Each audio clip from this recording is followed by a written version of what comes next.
Okay. Now, All now, right. So I'm sorry, y'all, but so let me start over. This interview is for Michael for him to tell his story. I'm giving him a platform for his voice to be heard. There's a few things that he's gonna be covering of his story of how he got to uh, being to where he is, and he's also going to be covering a little bit about what he's going through in the program that he's in. But for now, I'm gonna allow him to give you a little background of himself. yeah, like I was saying, my name is Michael Echevarria. I am a quadriplegic, currently getting rehabilitation. But at the moment, right now, I'm not getting rehab because of my insurance that cut me off right now. So I'm currently looking for another place so I can go to so I could get some more workout. But yes, I am a quadriplegic, and over an accident playing, not really playing with a gun, but yes, over a gun, a shot that that occurred with me over a gun. Okay, so how I want to know, how did you actually like get to this place? Like, what kind of life did you live to get you to where you are today? Okay, all right. I was I was in the streets. You know, if I could say what I was doing, but I was selling drugs. I was, but my main thing was I was selling animals as well. So I had snakes, iguanas, chameleons, stuff like that. I was currently also working, owning my own reptile business. When I got like this, it was because of someone threatened my family to kill my family, and matters got other words, and I end up having my little brother bring me a gun. I was currently on the influence of cocaine, weed, and a little bit of liquor. And I had the gun on I ended up having the gun facing upwards. I took the clip out the gun. I said me checking the barrel of the gun. My phone, I had a phone. My phone had rang. I was sitting on a chair that was like for like a 7-year old. 8-year old was my son's chair. So it wasn't too big, too small. I was sitting on that chair, and since I had the gun face over, when my phone rang, it fell. I went to go reach for my phone. My jacket hit the trigger. When my jacket hit the trigger, it shot me in the chest. Bullet landed in my C5, C6 vertebrae. Instant handicap. What is that C5 vertebrae? What is That, that? Like your that, spine? yes, that's in my spine. Is located right underneath the earlobe. Is basically on mostly on your neck, a little lower from the earlobe. That's where your C5, C6 is at. Oh, okay. I just heard you mention drugs. How long was you on drugs for? I was on cocaine for hmm. I was I was living in Kentucky, so when I started selling it, I was doing it for 6, 7 years. I was on it for 5 years. What's up, Monique? How you doing, Monique? 5 years. Hi, Sister Monique. Much love. You already know, my longtime sister. Yeah, that's my girl. That's my girl right there, Monique. Salute, Monique. Yeah, Oh, about 5 years. But you could say we for forever, like damn near forever. okay. You and I, we had a conversation before, and you was telling me that um you had to tell your wife and your kids to move somewhere else. Do you want to talk to us about that? Yes, I will rephrase on that. All right, I didn't want my wife to know that I was gonna hurt this kid. It was like a continuation of this kid bothering me for a whole month straight, and he kept threatening to kill me. I was just like, I was brushing it off because at the end of the day, I looked at like when you see me in the streets, we gonna get it in.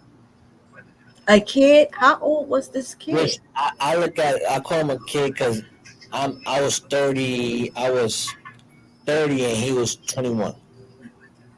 Oh, okay. So he was a kid to me because even in his mind frame, he was a child to me. So um, once he said he's gonna kill when he see my wife, he's gonna shoot my wife and kill my kids and slap my kids. And I took that and I said, you know what? It's time for this kid to know who is the real me. Peace to Chakra King Black. Peace to you, sir. So you was gonna shoot this 21-year-old.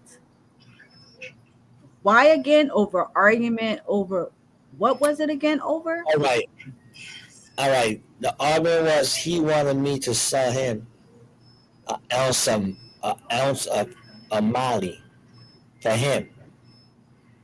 So I was doing him a favor. I ended up I forgot all about it because I like we had it was like a week talk. So I forgot all about it. It was my customer, his product. My grandfather that passed away. God bless my grandpa. The one that passed away. Um, he wanted to see. I told him I'll take him out to the movies on his birthday. I didn't know he was gonna come 9 o'clock in the morning to go see the movie. It was Batman versus Superman when the first day it came out. I didn't know he was gonna come 9 o'clock in the morning. So he wanted to be the first one to see it. So I was like, all right, cool. I left my phone in the car. I left anything that was gonna ring anything. I left everything in the car, and we watched the movie. And when I got back from the movie theaters, and I answered my phone, I had a bunch of missed calls from my customer, and a lot of text messages and calls from him talking about, oh, I'm bad for business, I'm this that, but all this was over $50 because he went to my house, everything and then he spent $50, and I told him I give you $100, and I will buy the product off you, and then all you gotta do is come back. I pay for your cab to come back. I would drive to you because I had a car. I was like, I'll drive to you. I'll pick it up. I'll give you $100 for your $50 that you complaining about, and I will give you and I'll buy the Molly off you, and I'll deal with my customer the way I deal with my customer, you know. And all this was over his stuff, not mine. It was over his stuff. So you was gonna shoot this young man, you said, who was 21 years old at the time, Yes, over, could I say, like a drug deal? Was that over? yes. Okay, okay. Um, so finish telling me about the story of the reason why you wanted your wife and your children to leave, and you don't have to tell us where they moved to, but just give us a little bit more background of that. My sister All right. for Flag, hello, Um, hey sister. You it already was know. Much love, much love. Go ahead, Michael. It was because my wife don't like guns in the house. So it was like, all right, so if I tell her to go where she's at, I could bring the weapons that I had, and I didn't need the gun for my little brother. I had my own weapons, but I was just wanting extra. I was being gun greedy, you know. So I didn't want my wife to know that I was gonna do this. My wife didn't know nothing about it, so I sent her out to exert the kids and stuff like that. And it was about like 2 days. I say 2 3 days tops. I was just the 2 days I was just enjoying myself. I was just getting partying, doing all this shit in my house. And the last day I was gonna do it. I was gonna. I called his. One, I didn't know where the kid lived at, so I called his brother, and I told his brother, "You got two options. You give me your brother's address, or you get the bullet." And his brother gave me his brother's address. And when I got the address and my little brother came, I was gonna wait like an hour or so to get a little darker, and I was gonna do it mostly at night. So what I was gonna do, whoever was in the house with this kid too was gonna get it. I was gonna let you know now. Whoever was in this, I wasn't leaving no witnesses live. And no, everybody, whoever was in the house was gonna get it with them. I didn't care how old they was just gonna get it. And from there, I was gonna leave and leave where I was gonna go. Where I was gonna go. You know, So I'm trying to understand. So you told your wife and the kids to leave the house all because you was selling drugs out of the house, or you was having drugs in the house? never sold drugs in my house. Say it again. I'm sorry. I never sold drugs in my house. But so you had drugs in the house? No, ever. Just weed, simple shit like that. Okay, so because maybe I'm missing something. What it was I would line. What I would do is I would line my customers up. So I would have 4 people that want ounces, and I would call my connect. And when I would call my connect, I already would have they guys' money. So when my connect comes, well, I will have their money, and then I will go to where they're at, and I'll drop the work off, and I'll take my profit of the money. But I won't have no drugs in my house. Okay, so you and I, we had this talk before. Tell me the part when you was talking about you didn't want CPS to come and take the children or anything, and that was probably one of the reasons why you wanted your wife and your children to move. Am I correct? All right. When that came upon was I was already in this condition, and when I was in this condition, I was still selling. Cause now I ain't had my animals, I ain't had nothing. Now I was just dependent on that. Even when I was in rich, I was selling. Right? My customers had to come to the house. I used to meet my customers. So now my customers are coming to my house because I had nowhere to go to them. I had no motorized car for my wheelchair or anything. I was fresh. I was probably like, I got out the hospital in a month and 2 months. I went to the training, the therapy thing for like a month, 3 months, 4 months. Then I got in the house. After that, the cops had my phone and they opened up an investigation. When the cops had my phone, they came to my house and they knocked on the door, but like it was around, I could say by like 11, 12 o'clock at night. They say, yo, we gotta we hearing somebody selling cocaine at this house. And on this, I told my I have but in Kentucky they could walk in your house whenever they want, and there's something suspicious. They could come to the house. So they walk as by the time I told my son to close the door, but by the time I told my son to close the door, my wife was already at the door. But let me rewind something back. Before later on that night, I had tied my pit bulls up in the backyard. I had puppies, and I had this one dog, this one puppy. He used to bark all day, and then what's that? What's some people that come out for the dogs and checking the dogs is all right and all that? I thought Um, it was them. I was checking for the dogs, but when they mentioned cocaine, my wife didn't know it was for them. My wife got them in, so my wife got them in. It gave them more the opportunity to stay in my house. So they took my drug. They took 8 grams of cocaine. They took like I say about $1,000, $2,000 around there. And but they told my wife that if I don't get the drugs up, they're gonna take her. So I was like, I'm not letting nobody take my wife to jail and all that shit. So I was like, yo, the cocaine's here, the money's over here. You can do whatever you want to do. Then they wanted me to snitch, to work with them as an informant. I was like, I'm not doing it. So you could just throw that out the window. okay, so let's back up. Let's back up for a second. If my sister Monique Hill is still here, I have to give you a wrench.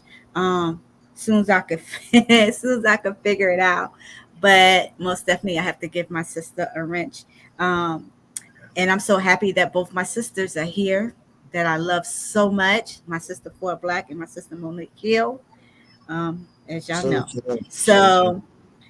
So let me back up a little bit because I'm a little confused about the part when somebody came in the house. I'm not sure if you're saying that the cops came in the house or Cops if came to the house. the okay, so the cops came in the house and you said that they took drugs out of the house. Yes, because Okay, at the time, my wife was helping me do it. So she was more like, you know what, we're gonna re up. I read up an ounce that day because I had customers coming. So I was like, yo, let's just get an ounce and we're gonna flip this ounce right away. So the last grams I had, there was already a guy in front of my house ready to come in. But he saw the cops. He went straight to the next door neighbor's house. He was gonna buy the rest of the 8 grams off me. Whatever I get in my house, whatever I had, I'm moving one, two, three. It don't stay in my hand no longer than 5 minutes. Nothing stays in my hand no longer than 5 minutes. okay, but I still want to go back.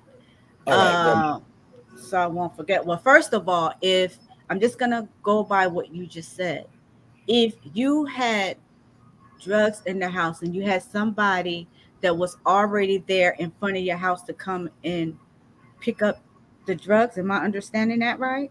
Yes, when he saw the cops. So when he saw the Wait, cops, wait, wait, hold on. I understand. You're moving too fast. I'm just trying to get this part. If someone's coming to your house to pick up some drugs, is that just called moving the drugs or is that called selling out your house? Uh, yeah, is there a difference? when I got in this condition, I was like when I was telling you, when I got in this condition, I was still selling. So now I would have to have work around me. But before this accident happened, there was nothing on me. There would be nothing, no work. No, I would have no work on me. Nothing. The work that I would have on me, I would be using. That would be my personal use work. But other than that, there won't be nothing in the house at all. But No, what but I I'm still going by what you said. You said that you were in the house. The cops yes, came in. The cops came in to get to remove the drugs. But when the guy that was supposed to come to your house to get the drugs, when he seen the cops, that's when he moved on. But I'm going back to earlier when you said that you don't sell nothing from out of your house. But if someone is coming to your house to come and pick up drugs, isn't that the same thing as selling out your house? Because they're actually coming Of to course. where they're actually coming to your house to pick up the product. Yeah. That's what I said. When I got in this condition, I had to have work around me now because my wife was helping me. That's what I said. I had to have to work around me because I can't move my hands. I can't do nothing with my hands. So I needed someone to break it down and all that for me. Okay, So I bought an ounce that day. okay. So I'm confused. This is where I'm confused at. If if cops come in to remove drugs out your house, and if your wife is in that house and the drugs is in the house, most of the time the the grown-ups that's in the house, whoever grown-ups is in the house, will get locked up as well, and the kids will be removed. No, Now, hold on. Unless you're telling me that you're the one that said, oh, my wife didn't know nothing about this, it's all me, this is all my stuff, and then that means that they will leave the wife alone. Is that what yes, you're telling me? yes, Okay. yes. They came in and was like, yo, let us know. I had my wife, I said it in Spanish, telling you ain't know nothing to my wife. That's what it was. When it was like, yo, can we talk to you outside? I told my wife so fast in Spanish, tell them you don't know nothing. Tell them to ask me the questions about it, and then I spoke to them, and then I told them where it was located at. So there was no so you told your wife in Spanish to not say anything around the cops, so there was no Hispanic cops around to understand what you were saying or No, anything like that. no, it was two white cops. Mm. That was very lucky because I've never ever heard of that before. Like I said, anytime there's drugs in the house and drugs have to be removed out of the house, anybody that's in the house will be getting locked up and those children will be removed. So I don't know. Yes, but check this out. What it was is when they took my drugs and they wanted me to tell who I was getting it from, they didn't put in no evidence bag. They ain't take no pictures. They ain't put nothing. So basically, I thought in Kentucky, a lot of people dress up as officers and they do home invasions. They rob drug dealers. They do all sorts of stuff dressed up as officers.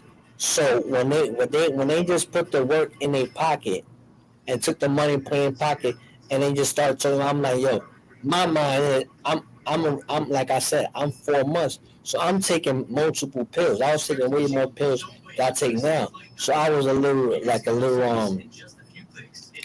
At nighttime, I used to take narcotics. So it was around, like I said, it was around 11, 12 o'clock at night. And at nighttime, so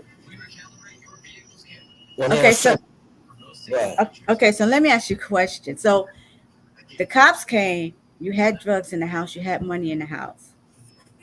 You didn't get locked up, because they nor robbed. did nor did they nor did they mention anything about you going to a rehab because now you're what you're telling me is you're getting high off your own supply. So nothing at all happened to you. Explain to me why is that? Um, it happened was when they came in and all this, and I told my wife to say nothing. Boom, boom, and they took it when I told them where it was at, where it was located at. They took it. They was talking to me and saying, "Yo, who do you work for? Or we want you to work with us, try to bust the cartels." I was not one. I was not having. I was not gonna snitch on my supplier. One, I wouldn't do it because I would have been dead. They'd have killed me. And they didn't put nothing, no evidence bag. Usually they gotta put stuff in evidence bag, take pictures and all that. They ain't put nothing. They didn't even write me a ticket. And then they just left. So I'm thinking now, all right, now people think Michael's in a wheelchair. They used to call me New York and Kentucky. So they're like, oh, New York is in a wheelchair, so let's go rob him. Now that's what my mentality was. Like, oh, I got robbed. I didn't, because I ain't got served no paper at all. Not the first time. I ain't got served no papers. Nothing happened. So it was like, I was like, oh shit, they robbed me. So you're saying that the police rob you, so we have crooked cops in the midst. Yes, they robbed me. They robbed me for my stuff. They didn't have nothing. The only thing they had of me was my cell phone. When the accident happened, they took my cell phone. It's the only thing they had. That's how it got to open up the investigation through my cell phone, my messages that they read. So when they came in and robbed, so I called my peoples. I was like, yo, son, I got robbed, bro. You gotta come. What's up? We gotta find out who is these people. I ain't know, so I'm giving my people a description, how they look. I'm like, yo, we gotta find out who these people are, cause one, I ain't get served, and they ain't putting no evidence back, no nothing, and I didn't even get served a ticket. So when it came down to the CPS thing, was my wife was out shopping. She had the kids and everything. The same cops came. I called my wife. I said, yo, baby, leave. They came. They coming to take the kids. Leave. My brother will take care of me. I don't want to Right. get into that because that right there, I don't really like to talk about that. But I wouldn't let nobody take my children away from me at all. So Right. I said, yo, baby, leave. So my wife left with my mother-in-law, because my mother-in-law was there helping her, and the kids. So the next day, my wife packed up everything, and boom, she left. Packed up what she Ha- wanted to get, and she left. I okay. said, go. No ifs, no buts. There ain't no staying. Get up out of here. And and then when the second time they came, that's when they served me a paperwork. But they basically served me a ticket. So when I went to What do you court, mean a ticket? A ticket for like they what? was For you riding in your wheelchair? What kind of no. ticket?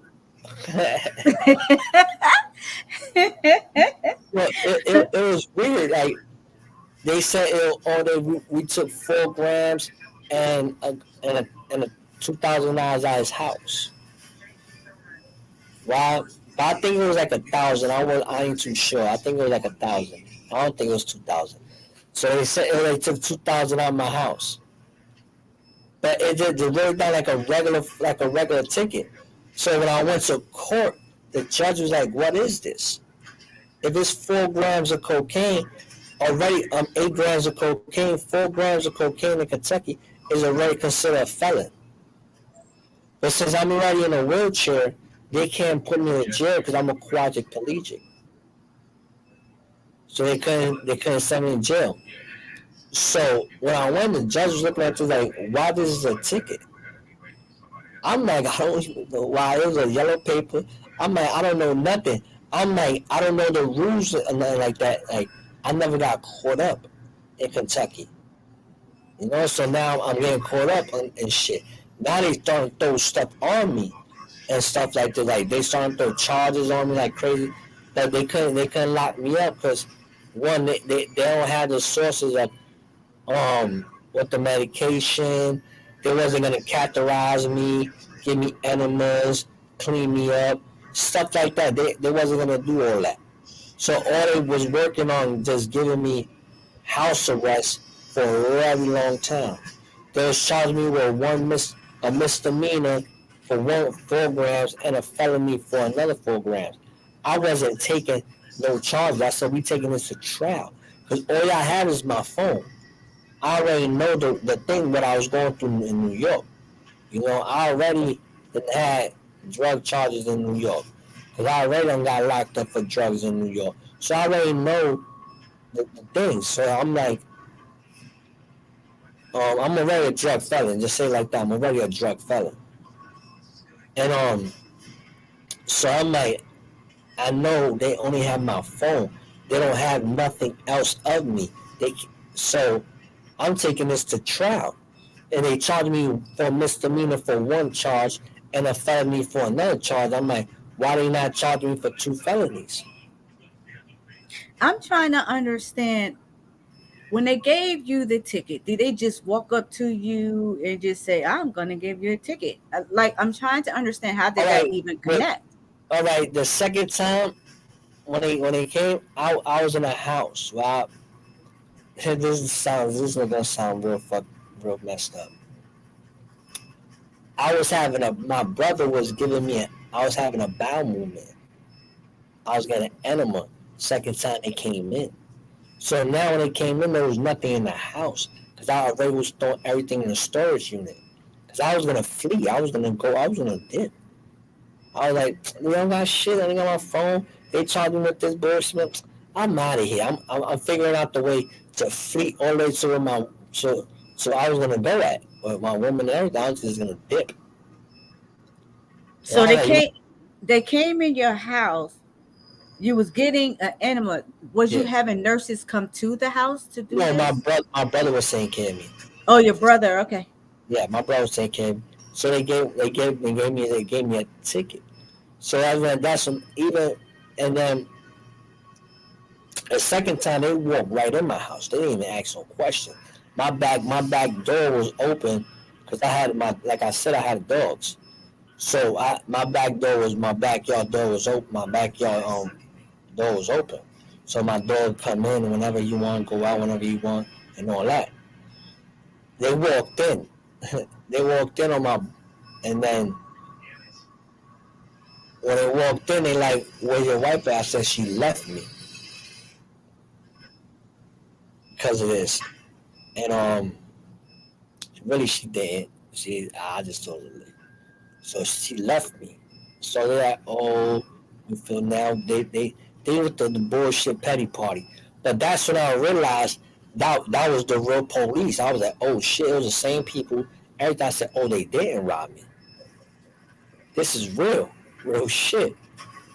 So then I had to go to court for this shit.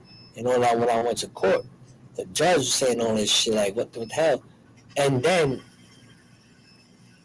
what else? I'm trying to remember what happened. So the first cops that came to your house is the same cops that came to your house this time. The But the second time, first time, I mean, the second time. So yes, they took your stuff the first time. They yes. reappeared the second time, but they didn't rob you this time. They only came to give you a ticket. So are you So saying that they really set you up? Because I don't understand, why would they come in there now if they don't find anything, but they want to give you a ticket? What is that ticket for? I don't. Yeah, that's what messed me up. Cause now me and my brothers and my friend was like, no, wait up. I apologize. I apologize for that. Second time they came to take my kids away. My kids had my wife had my kids. I told them to go. They like that was the third time they came. I'm sorry about that. That was the third time they came because they didn't serve me a ticket the second time at all either. They Okay, was so all right, so being that you don't change the game now. I'm trying to remember because this is what 6 years ago, Right, So I understand. So the second time that they came in to have the kids removed, is what you're saying? yes, But they yes, can't just come in and have the kids removed without CPS involved. yes. Without So they came with a social worker or whatever kind, whatever she is and everything. Can you turn the light? Because hold on, I'm doing something right now. You want to brush your teeth now, or Wait, give me a few minutes. is that what you needed? Or? Yeah, give me a few minutes. Thank you very much. But you can leave the light on. That's all I want as well. Yeah. So yeah, they came with someone to remove my children, and that was the second time, and they still didn't give me nothing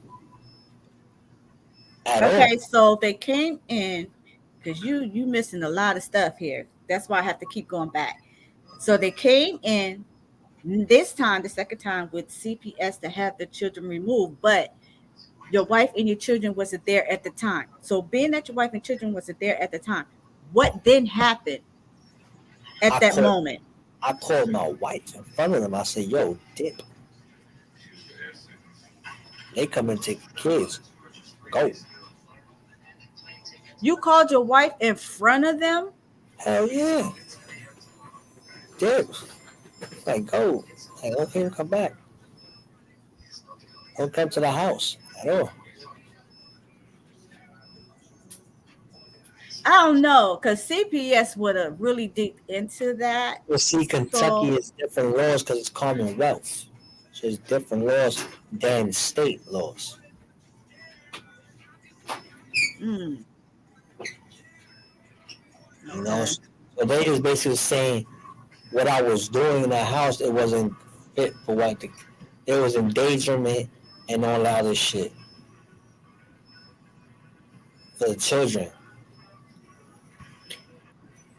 Whew, I don't know. I'm gonna have to look into that. Yeah, But it's weird because the way everything happened, it was like what the hell is going on here? Like, it's everything was going weird. Nothing was going right. There was it it sounds weird to me because anytime kids are involved, and especially when it's dealing with drug in the house, things like that, you're putting children in danger, and I just can't yes, see for CPS to just just sweep that up underneath the carpet, and it goes no further for them looking more into where these children are, or whatever the case. But so after you called your wife and told your wife to leave, I don't even know how the cops was able to allow that to even go by. What else happened? Did they just turn around and just leave out the door? basically What they happened at that still moment? they still wanted me to cooperate with them. That was the main thing they wanted. I think the main thing was they wanted me to cooperate with them because they wanted the cartels. Because in Kentucky, like the cartels is basically running the show out there, and that's why I don't like mentioning too much about their asses. So I'm gonna keep certain things out when it comes down with I them. understand. I understand. So um, they just wanted me to cooperate with them. That was them because the main thing they kept asking the first time they were asking me they were like pushing it, pushing it, pushing. Second time they came with a lady out there really going to take the kids, and then they put me to the kitchen. They were like, "Yo, can we talk to you over there in the kitchen?" And they kept pushing it as well. I'm telling them I'm getting the drugs from y'all. Y'all bring it in and I sell it. That's the only thing. I'm getting it from y'all. Y'all the crooked motherfuckers. I apologize for cursing, but I'm telling them like that. I'm getting it from y'all. So there was like, where's your cell phone? Where's this? Where's this? I'm saying y'all got it in your possessions. So they still pushing. So I think that since I corroborate the third, the second, the first, and the second time, when it came the third time, they was like, all right, we're gonna send you to court. You gonna go to jail for this shit. You All gonna right, so back up. So well, first of all, they came in while you getting the enema, and then they're gonna tell you to go to the kitchen. That's no. That was the second time when Yeah, the second time, because the second time, that's when you said they came in to remove the kids, but the kids and wasn't there, and you called your wife. and and, and yeah, so but they were still pushing it for me to cooperate with Right, them. I understand. So after all of that, now the They left. third time that they came in, how did they come in this time? Did they go in the back door again? They Did they came in knock through the on the back door. door? They came no, they came in through the back door. They just walked in, and my boy was smoking her blunt in the house, so they just walked in. My boy got scared, dropped the blunt, all this shit, and I'm in the back of my room. Getting my brother's gave me an enema because I had to go. I had to go. So they like, yo, what's going, what's up with the furniture? What's going, nothing's here. So what's going on? I said my wife left me and all this because of all this stuff. And they was like, yeah, you did tell your wife to leave. All this. Are you still gonna cooperate? I'm like, no. So they like, oh, right now you're gonna go to court for this shit. They wrote me a ticket. And I had to. So I couldn't sign, so they gave me some yellow bullshit ass ticket. That's what I was saying. The third, it was the third time, and then the following week after that, I had to go to court. So when I went to court, What was the that's ticket about? for the drugs. They took out my house. Wait, so The eight it, grams and $1,000.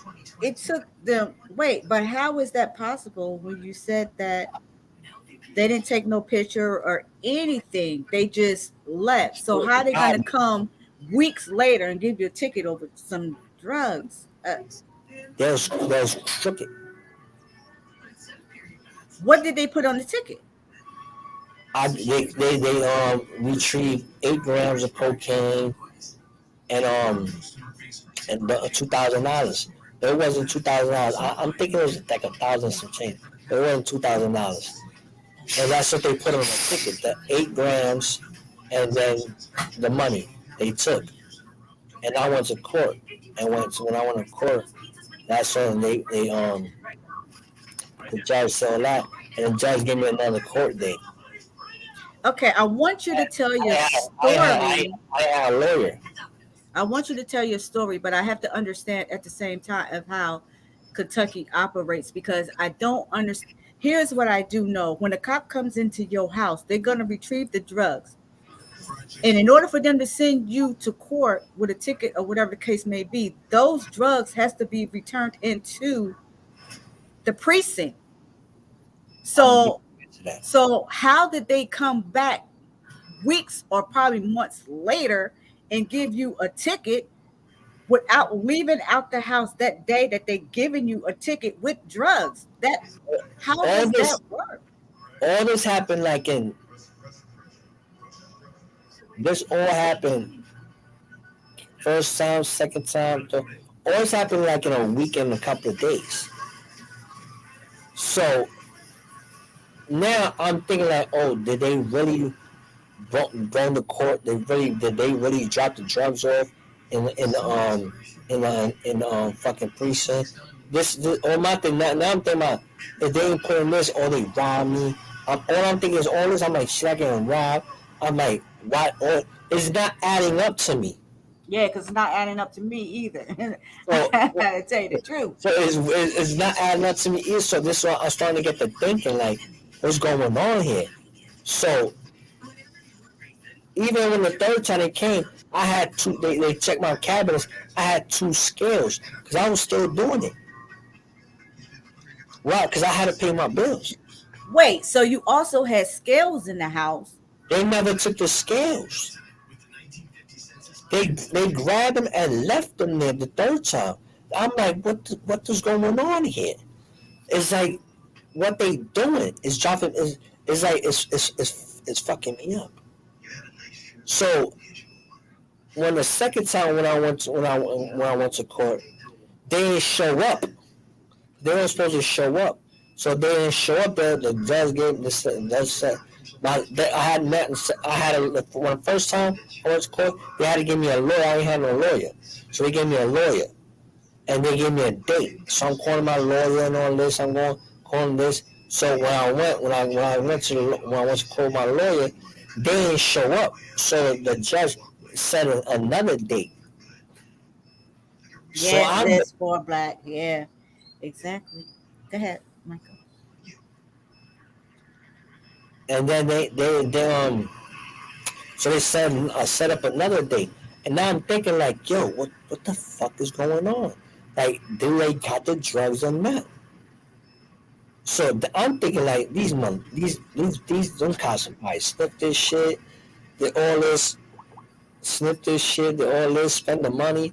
I'm like, oh, they trying to set me up on some bullshit. What they trying to do? Boom! Now the third. Now look, check. This goes a little. This goes even dumber. I when so when they set up that date, I called my cab driver. My cab driver never came because in Kentucky there was only like one like one cat one car service how we call it in New York that picks up the disability, but they don't have too much of that over there in Kentucky either. You gotta basically have your own car type of shit as well. I didn't set up no. Mind you, I'm starting to learn how to do set up this, set up that for transportation and all this. So I had this guy that he was working, and he had a more I knew him, and he used to work for the car service over there. But he would pick up the handicap.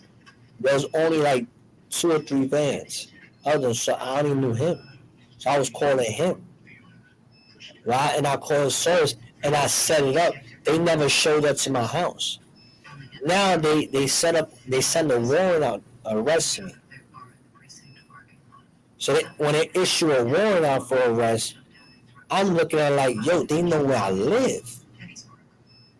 I can't go nowhere. I'm in a wheelchair. They know where I live. It's getting more dumber and dumber than me now. So I'm like, okay, I missed the court date, issue a warrant. That's normal. But then I'm like, the second time, I missed it again. The second time. Because now my judge set up now my lawyer set up another date for the judge. My lawyer showed up to the courthouse. I called my lawyer, and my lawyer's like, yo, the cat didn't show up, boom, boom. And they still issued the warrant. So the second time, I ain't show up again. Third went. Third. I think second, third, one of the third time, I ain't show up. Now they like, all right, when they issued the warrant, they issued another warrant out. They put me on Crime Stoppers.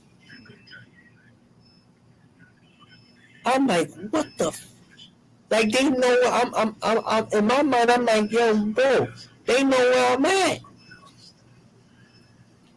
Brother, sleep. I'm sorry, 1 second, Brother Michael. Stay sleep. Oh my gosh. How you been, brother? Good to see you, sir. Hope all is well.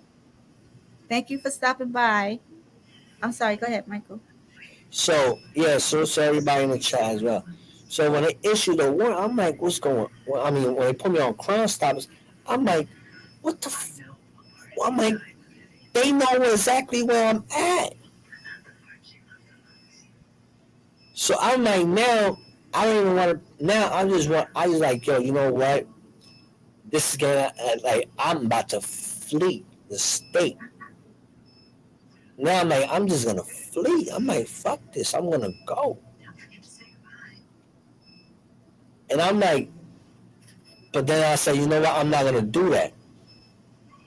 Exactly, Sister Monique. Exactly. Go ahead, Brother Michael. So and it's like, I'm like, what the fuck is going on? So in my mind, my brother's like, yo, this is getting crazy. Like, I'm like, but then I'm like, they still can't take me in jail. So, and then I'm like, all they're gonna do is like, just give me this and this and that. So when I went back the next time to court, they're like, yo, we're gonna give you a misdemeanor for one charge, and then we're gonna give you a felony for another. I said no, because they ain't show up again. So my judges, my lawyers, like, yo, where the 2 officers at? They were supposed to appear to the court all the time. They not showing up at all. So I'm like, yo, I'm taking this I want to take this to trial. I'm just not gonna take anything, and then y'all gonna give me a felony, and I'm gonna be a felon in this state. No. Because in my mind, like, I'm going to beat this. Because they can't use my phone against me in court. They can't. Right. It's like taking a polygraph test. They can't use that against you. So I'm like, in my mind, I'm like, oh shit. If they're not appearing, they never put in the evidence bag. No, so there's no evidence then. The only evidence they got was the gun and my cell phone. Mm-hmm. So I'm looking at like there is no drug evidence then. So what's going on? And then the ticket was like they were supposed to give me a paper if I could sign. So it was like everything was going wrong. My lawyer was like, "Yo, this is like I don't know what's going on. this is looking real weird. I'm telling my lawyer like I don't know what's going on. I don't really know the law too much of the laws of Kentucky because, like I said, I never got caught up in the bullshit with Kentucky. This is my first time, so I'm telling my lawyer like, yo, explain more to it because I don't understand this right now. This is weird. Even the lawyer was like, this is right here is looking like they trying to set you up on something, and we're gonna go on a battle now. But this right here is you could beat just taking a trial. I said I'm taking a trial regardless. But this is what I don't understand. I don't understand why they keep messing with you when they can't take you to jail because of your position. Yes, So why do they just keep bothering you? Like it's a waste of time. There's more crime out there that they could be doing as opposed to keep messing with someone, a handicapped person that they can't do anything with. and that was the thing that was always bothering me. So what I did was I moved into one. I said, yo, we gonna leave this crib. I told my brother we're not gonna pay the rent. We're gonna move into one of my friends. So me and my friends moving in. So now they scared like we are harboring a fugitive. Cause now I'm on Crime Stoppers. But my mind's like, yo, they know where I live. Cause one of my peoples called me and said, yo, we watching you on Crime Stoppers right now. I'm like, what channel? So I got my TV and I got put it on, and I see myself on TV on some all $5,000 award, this and that, $5,000 to $10,000 award. Then you find Michael Echevarria and this and that, and I'm like, this is weird to me. And Wow. I'm like they Crime know. Stoppers? You ain't never told me nothing like that at I all. can send you the picture. Damn, I No, can't I'm say. I'm not saying you're not telling the truth, but I'm saying you never told me that. That's crazy. Yeah, they put me on Crime Stoppers, and I'm like, what the fuck? They know where I'm at, where I'm gonna go. I'm in a wheelchair, can't leave nowhere. If I could barely make it a court, how the hell I'm gonna disappear? So I'm like, what the? I'm like, I ain't Kentucky. gonna lie though. You gonna have to send me that. You I'm gotta send gonna me that do. picture of the Crime Well, Stoppers. um, um, I um. want to see it. Remember that on my other phone, it was the messed up with the picture. So I think this guy got little bro got the picture. I asked little brother to send you the picture. Um, so what the fuck is going on? Oh, you say little brother have it? Yeah, Okay, I'm gonna ask him for it. I'm gonna go through my Facebook. I'm gonna see if I got it on my Facebook. Okay. I send it to him on my Facebook. I'm gonna go through. And I'm gonna send you the picture. And it says on Crime Stoppers, do you know this where this person's at for 10? I think it was 10,000. I'm not too sure. I think it's 5 to 10,000. One of those. I'm trying to remember because there's a lot. There's a lot I'm trying to get back because I'm trying to remember the whole shit. And and I'm like, what's going on? This is all weird to me, man. They know where I'm at. They issuing warrants. They doing this. They doing that. But I'm not going to jail or nothing. I'm not even getting charged. But I wasn't taking no charges yet because they not appearing in court at all. So I'm like, so what the fuck is going on? My lawyer is barely telling me shit. I got my friend, one of my good friend Mark. He's with me like, and I because he lived in Kentucky then his whole life. So he's with me, and I'm like, yo, what's going on? We start searching the laws up and all this shit. I'm like, I need to know everything now. And, and all this is like, it was, they couldn't take me in because of my condition anyway. So they like, when they doing this, I don't. I'm now. I'm living with them now. I moved in with them. I'm living with them. And I'm like, they like now. Me and my little brother started going at it a little more crazier. He's getting crazier. He's out of control. Cause it's hard to take care of quadriplegic by yourself. you know, and he's worried about this court thing with me. I'm worried about this court thing. I'm stressing out. So I'm like, damn, I still gotta pay where I'm living at, and all this and all this. So I had to leave because now the police know exactly where I'm at. So I was like, if I leave where I'm at, they won't know where I'm at. So I could still do my thing and pay the bills where I'm staying at, and nobody will know nothing. You get what I'm saying? But then I would go to court regardless of what. I would still pop up in court, talk to my lawyer, pop up in my lawyer's office, talk to my lawyer and all this. But they're not telling me nothing. My lawyer's not even telling me nothing. So I'm requesting to have a new lawyer. I'm like, if this guy ain't telling me shit, I don't know nothing about the laws out there because it's a commonwealth.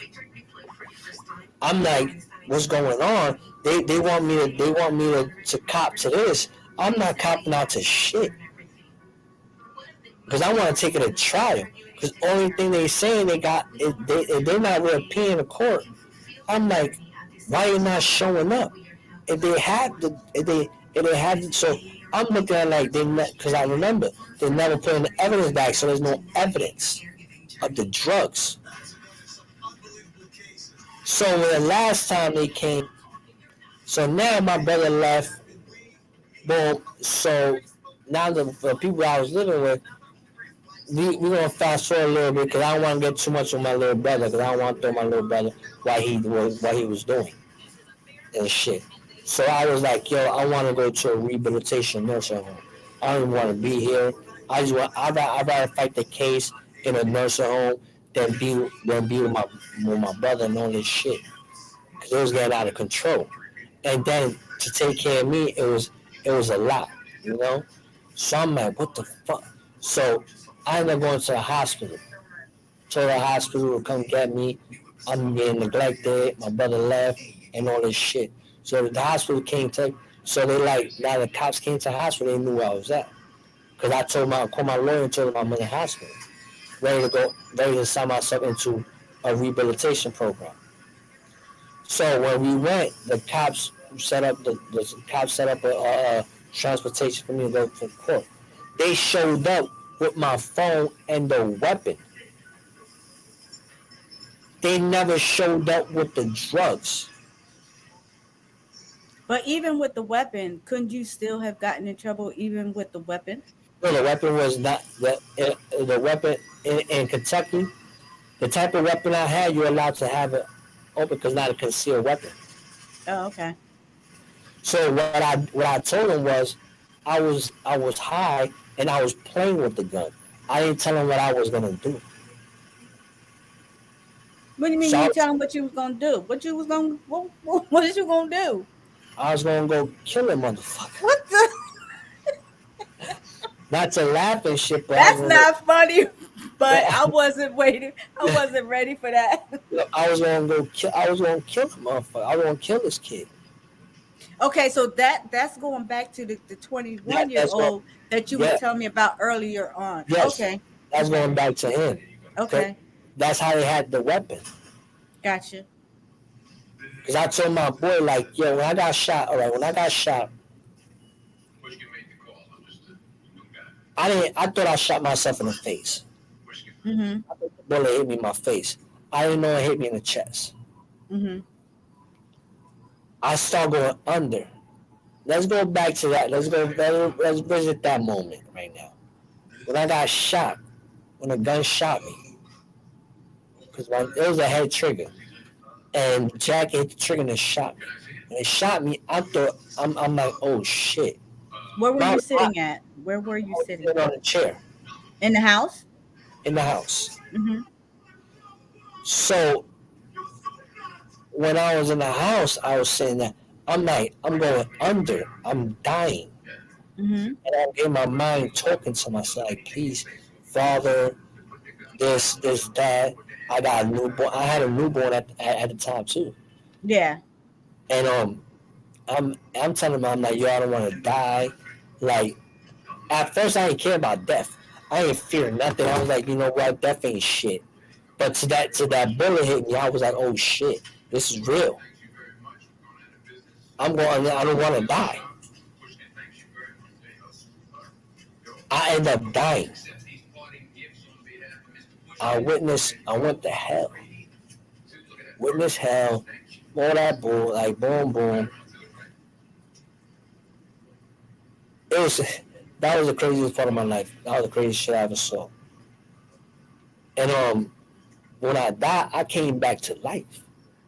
When I came back to life, I told my boy like, yo, flush the cocaine that we got, the weed, throw it away, whatever. Take the 3 guns that I had, because I had 2 AR-15s and an AK-47. I said, take those guns, put it in the attic, and but put the gun that I shot myself with on the table. So let everybody know that you shot yourself because people that's coming in probably didn't know that No, you shot yes, yourself. I accidentally shot myself. My jacket hit the trigger, but the gun was facing upwards. It happened so fast. When my brother came in, I said, give me a gun. He gave me his gun. I stick the gun up. I put it on my lap like this. I took the clip out. When I took the clip out, my phone dropped. My phone dropped. All I did was reach my phone. That's how quick it happened. And all I did was reach for the phone. When I reached for the phone, that's when I got shot. Pow. It was to let everybody know what type of gun was. It was a GSG 22. It was like the gun about like that big. You know, not like that big. It would say like that, like a Tech 9. It looked like a Tech 9. Size of a Tech 9. That's how what it was. A GSG 22. Anybody want to look it up, you can look it up and see how the gun is. So it shoots 22 rounds, but the bullet is a little more bigger than the 22 rounds. So I told him like, yo, flush all this shit, clean the table up. I said, grab my head, grab my neck. I couldn't move. Nothing. I was instant handicap. Instant. All I was like, yo, grab my neck. I was still talking at the time. All right, grab my neck. So he grabbed my neck. I said, call the police now. So he called the cops. They came. And the crazy shit, I didn't know that when it came in, when we went to court, the same cops that was in court were the same cops that came in the first time when I got shot. I didn't know that either. So it was already like this kid, boom. So they was already on top of it. They're like, oh, we was there when he got shot. They found an 8-ball in my pocket, and money in my pocket. Cause like I said, I thought I was going to do this thing. I was leaving. My house was already paid, so I was leaving, and I was going to stay where I was at for like at least a month, and then come back home, like nothing happened. Okay, so tell me when you got shot, you're now in the hospital. How long was you in the hospital for? I was in the hospital for like at least 2 months. So when I got to the hospital, the cops was talking. They were like, "Yo, let us know, did somebody shoot you?" I said, "No." The gun went off. My jacket hit the trigger. I had the gun. I was playing with the gun. I told him I was playing with it. And then the gun went and backfired and shot me. Nobody shot me. Nobody came in the house, shot me or nothing. You know, then my friend told them he walked in the house and saw me like that. That's the reason why they kept questioning me about this. Like somebody came in the house, shot you, so it must have been a robbery. My boy was scared. You know, so I'm like, bro, why you telling them that? Just tell them the truth. You was there, you got shot. He was like, yo, I don't want to know. So they expected, and then the second time, when they questioned him, the second time they had his number, They thought he shot me. So now they thinking it's a robbery. They thinking, man, there's so much shit that's going on that I don't know nothing about. Now I'm in a hospital. So they was already processing things before I even got home. They was already started processing things when I was in the hospital. So when I was in the hospital, I was still talking. And I'm telling my little brother, I can't breathe. So he's like, yo, bro, you strapped up to all these things. I'm looking at the monitor, you can breathe. I'm like, no, I can't breathe. I can't breathe. I looked at my homegirl, Jen. I said, yo, Jen, I can't breathe. And she see me crying. I'm telling her, I'm like, yo, I can't breathe. And I'm losing oxygen. Like, I'm like, I can't breathe. I can't breathe. I can't breathe. I'm like that. So when she went, I was right next to the desk because I was in the ICU. So I was next to the desk, so they came in. Out of nowhere, they put me in a reduced coma. They told me I had blood going in my lungs. Oh wow. So when I wake up, I got all these tubes all in my mouth, all this shit. I wake up and I'm like, what the? I'm like, I'm more fucked up than I was when I came in here. So I was in ICU for shit. How long I was in ICU for? All told, I was in the hospital for 2 months. No total, I was in the hospital for 2 months. I probably was in ICU for like at least a good month, some change. Well, You gonna pee? well, I'm doing an interview right now. Give me a few minutes. No, I got work to do. I got give me a few minutes. I'm on the interview. Well, so okay, if I'm not ready though, you're gonna have to wait till I'm done. Wow, oh my God, life in nursing home. Anyway, so we're gonna get to this shit. So this shit's crazy. Yeah, because I want to get to that. I want to ask you, when you got, where was your first place that they took you when All right, let's you were just skip the removed out of the hospital. hospital? Let's skip the hospital. I see you, and all this shit came out. Boom, I came out with a trach and all that, and I went to a rehabilitation nursing home in Cincinnati. It's Okay. Kentucky, they had one, so they sent me to Cincinnati. How was it there? In Cincinnati, it was better than here. I'll tell you that much. But it was more like open there. Like it was everybody. It was like one floor. Everybody, anything. Like you had dementia. They had people in there weird. They had wheelchair people. They had people out there incompetent. They had homeless people there. They was picking up anybody they wanted to do whatever they wanted to do. They had open room. They'll pick them up, throw them in there. Like it was like a drop and dump as well. Yes, Sister Monique, I had to, because it's like every time he's trying to tell his story, it's like nobody is listening. So I had to do this for my brother. I just had to. So, but thank you for showing up and showing interest as well. Go ahead, brother Michael. I'm sorry. So that's all right. No, that's my homegirl Monique. We got it. Yeah, it's my sister. And So what makes it different from there? Okay, let me ask you a question. How long was you there? in And Cincinnati, yeah, how long was you there all for? right. I was there. I was already. I was like 9 months in my condition before when I went in there. Mm-hmm. So I was still fresh in my condition. But the therapy in there was like crap. They would give you only 10 minutes. The therapist wouldn't even work with you and nothing. So it was like, while I'm here. So I ended up getting comfortable because I had my motorized wheelchair. I was smoking my cigarettes. I was going around the block. I was chilling. So I ended up getting comfortable.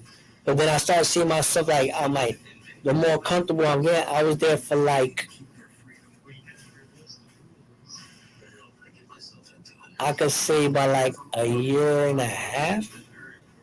Like a year and a half. I think like a year and a half, and I end up calling my mother. I said, "Ma, I got money. Come get my ass. I'm not getting no therapy. I see myself if I stay here longer. I see myself more paralyzed and not doing shit." But the over there, the nurses was the aides was way better over there than over here. The nurses, there was always the night nurses was dangerous than the morning nurses. The night nurses didn't give a shit about you. The morning nurses, they was more caring in the morning. You know, Tell them how you being treated over here, there where you are now. Yes. right now, here, I'm being treated fucked up, foul. Like these nurses here and these aides here are like, they don't give a shit. Like, I'm like, I'm getting like, for the past year, like year and a half, so they started like, I think because of this COVID stuff came, they started going more like, they started leaving the good ones, the good aides that was here. It was good the first time I got here. I'm doing my therapy. The aides are treating me good. This and that. Just the food is disgusting. You can't order out. If the food is cold, you gotta eat it cold because they're not gonna heat it for you. One, they will not heat your food up. So one, I barely eat. So the therapy is great here, like awesome. Like I'm not gonna. Therapy is the best. If it wasn't for the therapy, the building probably been closed down a long time ago. I'll tell you that much. So now, like I've been here for 3.5 years. For the year and a half going on 2 that I wanted to get out of here, is they start treating. It's like this is like getting worse. So I'm sitting on my bowel movements for hours. I'm Wow. sitting on my urine for hours. You saw how she came in. Yes. If I don't capture you now, you won't have to wait. Yeah, I was gonna say something if we wasn't on the interview, so she's pretty lucky. But go ahead. You know, that's me and her go back to back. Like it. At first, I didn't say nothing because I'm like I'm strong minded, so I'm like, all right, cool, I'm chilling. I'm like, it is what it is. This is the nursing home bullshit. But Hmm. then it got to the point that enough is enough with their asses. So I started getting aggressive with them, like, what the fuck is wrong with y'all? Like, y'all ain't supposed to be treating people. How about this shit happen to y'all? Y'all wouldn't like this shit. You wouldn't like to be treated this way. Treat people the way you want to be treated. So I started calling state, this, that, they calling me racist and all this shit. And I'm like, I'm calling y'all to help me. Fine, and then they don't want to help you get out. Like the social workers don't get two shits about nobody here. Right now, we don't even got a social worker. She quit. So we don't even got a social worker. She quit. Quit When did she quit? like a week ago. So now the building don't even have a social worker. Wow. So we gotta wait till the building hire a social worker.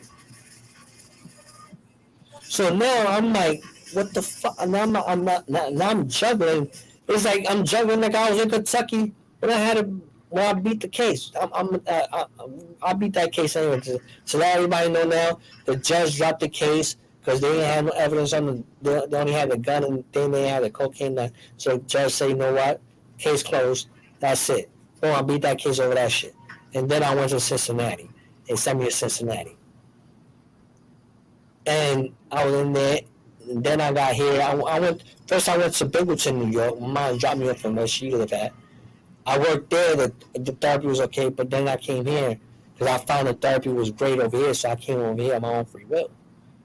So I came over here. So now I'm getting so fucking neglected now.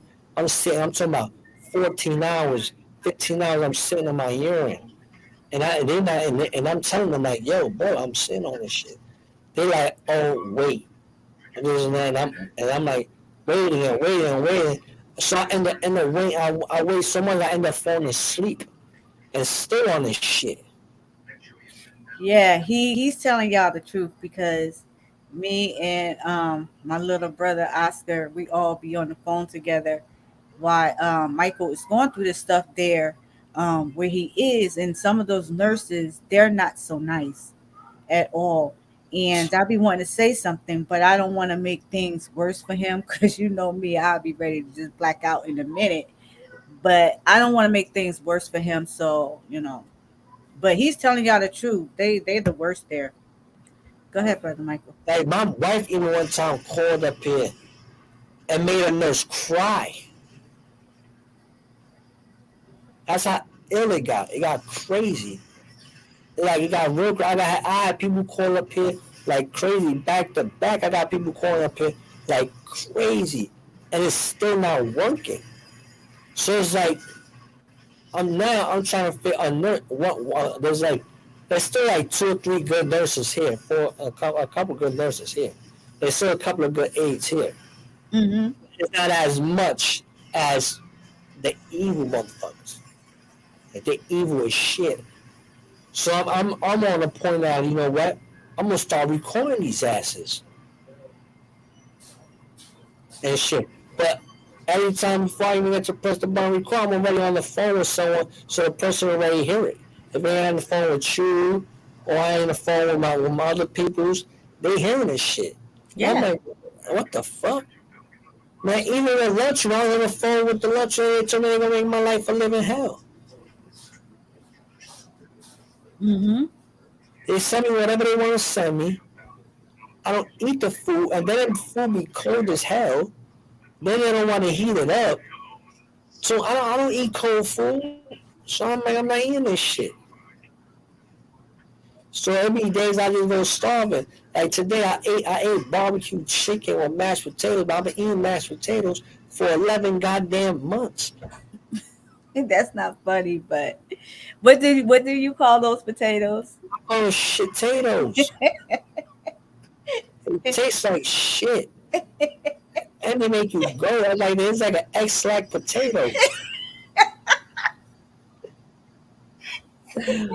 For real, so it's like to get out of here, I feel like now I'm trying to since I let someone use my phone, he fucked up my phone and everything. He deleted the pictures, he changed providers, and all. I'm going through hell with Bruce Mobile now because they think now they want to know if I'm a robot or a human being. I'm like, what the like? Come on, bro. So now I wait 60 to 90 days, no, 30 to 60 days for my phone to get activated. They can at least activate my phone. That the bill is still paid off. So Yeah. it's like I'm feeling like the only way to get out of here is I'm trying to figure out how can I raise $1,000. So I can have my wife come get my ass. Like you know what? Just come get my ass. Maybe you should do a GoFundMe to raise the money to I'm get start. you. I'm in the process of starting that now. Oh, okay. I'm in the process of starting that now. The GoFundMe. Uh-huh. You know, 'cause I can't use Cash App no more. Cash App been said I'm banned. Oh So wow. I'm like, I can't use Cash App. So I got to figure out another source, a way. How can I get the money? Mm-hmm.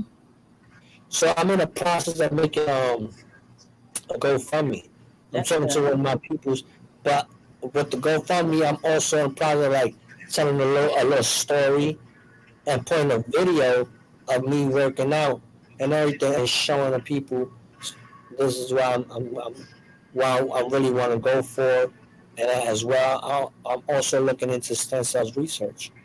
You know, Mm-hmm. Yeah. as well. So the GoFundMe is more for the GoFundMe more for the stem cells research, but also if I make $1,000, I gotta get the fuck out of here. I gotta go. Like Mm-hmm. I'm gonna more like I gotta go because there's no help here, no resources or no help. They don't want to help you, and and I could barely get on the goddamn chair. Because since I don't go to therapy, they look at, oh, you're not going to therapy, so we ain't got to get you up. I'm like, I want to get up. I want to work my arms out. Fuck therapy. I could do my own damn therapy. Mm-hmm. Like, I do my therapy in the bed. It be days I be doing therapy in the bed. I got the bridge. I do my little crunches and stuff like that. When I'm in the shower, don't even talk about it. But if it ain't my boy Alex, damn, I didn't even mention his name. Shit. If it ain't about some aides here that put me in the shower, I want to be getting a shower out. Is one time I ain't take a shower, goddamn, for like a whole month. Mm-hmm. And then two nurses put me in the shower. They was like, "Word? Nah, we're not doing it." They threw me in the shower.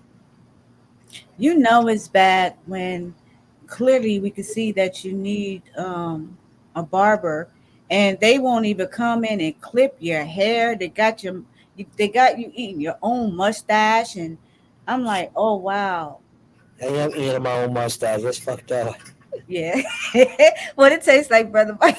Oh, it tastes better than the food here. This here, this here tastes better than the food here. Oh Uh, gosh.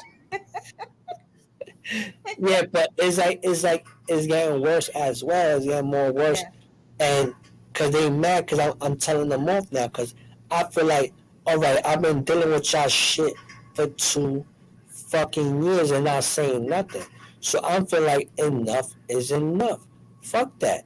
You know I'm gonna say what I'm gonna say. Y'all are pieces of shit, and y'all ain't gonna like it. Fuck y'all. Hmm. You feel me? And then and to this day, I still don't do it. Like I don't curse direct. I be like, you know what?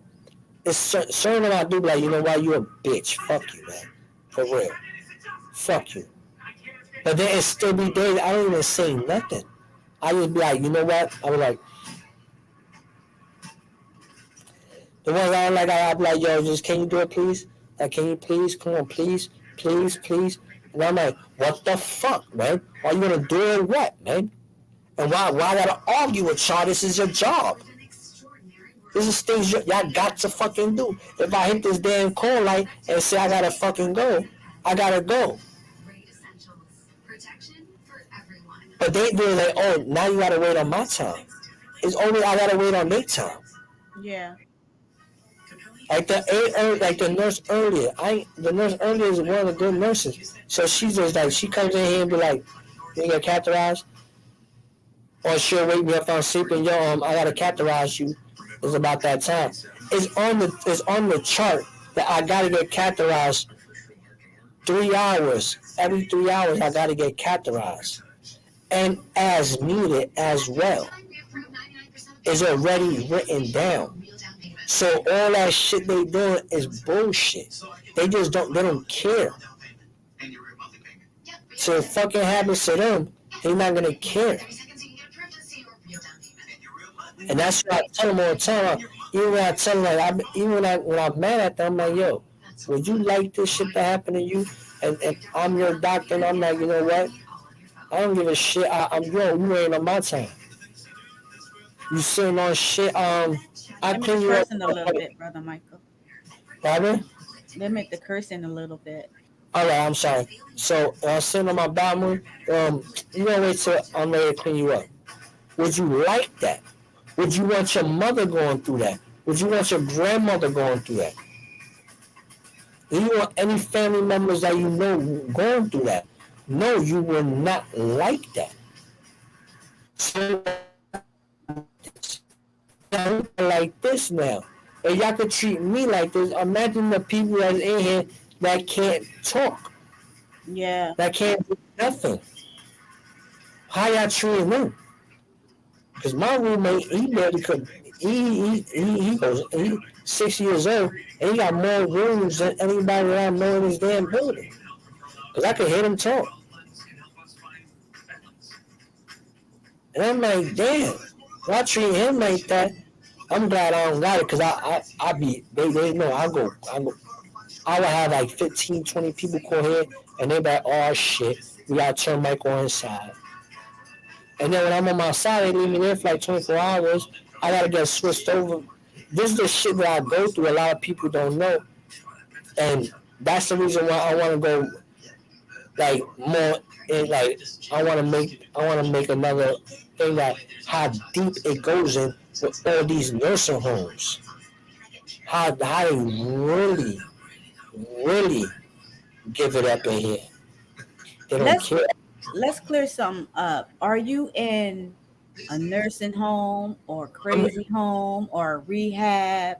I'm in a rehabilitation nursing home. Okay. So you got is therapy. And right now my insurance had cut me off. I've been trying to get on for like a year already. I've been trying to get back on. But insurance is insurance. It's like fighting with insurance is like, but there is more of them. They gotta take care of that. I could do but so much. Yeah. They gotta do the rest, and they're not doing it because they don't care. And this is the only place that I actually been in that the social workers, the administrators, and all that. They don't give a goddamn fuck. Hell, I'm sorry, curse, but they don't they don't care. Even the doctor don't even give a damn. They scared to call the doctor for anything. Because he'll go crazy on the air. Or maybe have. So now it's like, I'm trying to call my peoples in New York City and my family in New York City. My family don't want to do nothing. Because that's another thing. They don't care either. So now I'm trying to call peoples, but they just want to do the other stuff. They just want to beat people up. They're like, yo, bro, they treat me bad. I go over there and beat them up. Bro, I want you to come get me. So now I'm like, I never knew how anxiety ever felt in my life. So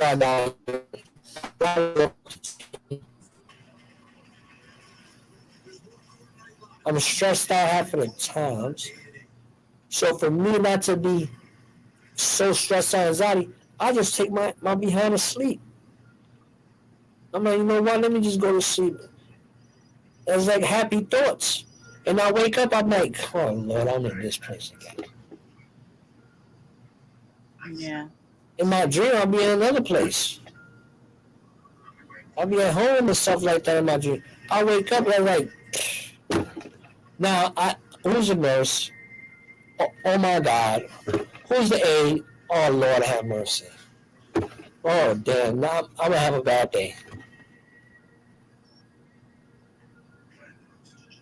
That's how it is now, is in here now.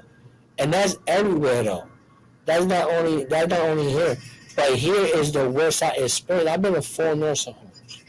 4 rehabilitation nursing homes. You know, and this is the worst one I ever been in. The worst one Mm-hmm.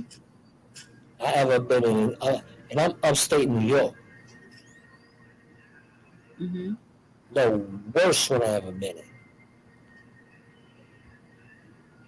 I gotta argue. I've been arguing with these nurses for 3.5 years. It's not even really arguing. I've really been like, yo, bro, can you just, this is your job. This is things that you need to do. If you don't like this field, why are you working here? Working Dunkin' Donuts or some stuff. Or McDonald's or something. Why work here if you don't have no compassion and no care in your heart? Why are you here? These are things I tell them, like, yo, for real, like, why are you here? If you don't care. Why? Because you gotta pay more money, a little bit more money? Or y'all just working for the money, y'all not working for the patients or nothing? I never been in no place like this, ever. That I wanna leave so bad I can't even leave. And nobody come get me, I can't leave. Simple as plain. I'm being stuck. And then the day that they was ready, like I told myself, I'm gonna throw myself on the floor, break a hip, break something, I'm gonna blame it on y'all. I ain't got to that point. So I'm driving myself crazy. I'm like, I'm gonna blame it on y'all. I'm Mm-hmm. gonna say y'all dropped me. Cause y'all aggressive in your attitude. Y'all dropped me off the bed, broke my hip. Just they wanted to send me to a psych board. I'm like, come on, bro. Y'all ready to send me to a psych board? So do your job, man. I won't be going. I won't be mad, so mad like this, and going through this stuff. If you would just do your job. I don't ask for nothing. The only time I hit this call light if I'm thirsty or I gotta pee or I gotta get wiped down or something. Other than that, I don't hit the call light for nothing. I'm not like the rest of these people in here that drive them crazy. Hit this call light every 30 seconds. I'm not that. I'm chilling on the phone, or me and you while we watching YouTube together, or we talking on the phone, or, or I'm talking to my other brother, or I'm in my other brother's channel, or stuff like that. But see, I always keep a smile on my face. I always laugh, I joke. I'm always doing it because if I keep what they doing to me, I'm gonna get more crazy and more crazy. Then I want someone hurt badly, and I'm trying not to be that guy like I used to be. Mm-hmm. I really got to find myself being in this position, honestly. But Yeah. then it's like the more they keep doing stuff, the more it's like I just want to hurt. I just want to see pain. I want to put you in this position, and you could be my roommate. I And that's understand how you not. feel. I understand how you feel. And it's like, damn. Because when I go to some of these nurses' home to visit family members or whatever, I'll be seeing some people. They are so well off in there, like they're being treated so bad. This one lady, she was like really following me, like trying to cling on to me, trying to get me to take her out of there. And she kind of scared me though, because I be thinking of people being a little bit crazy when they're in that state because you never know what they're going to do.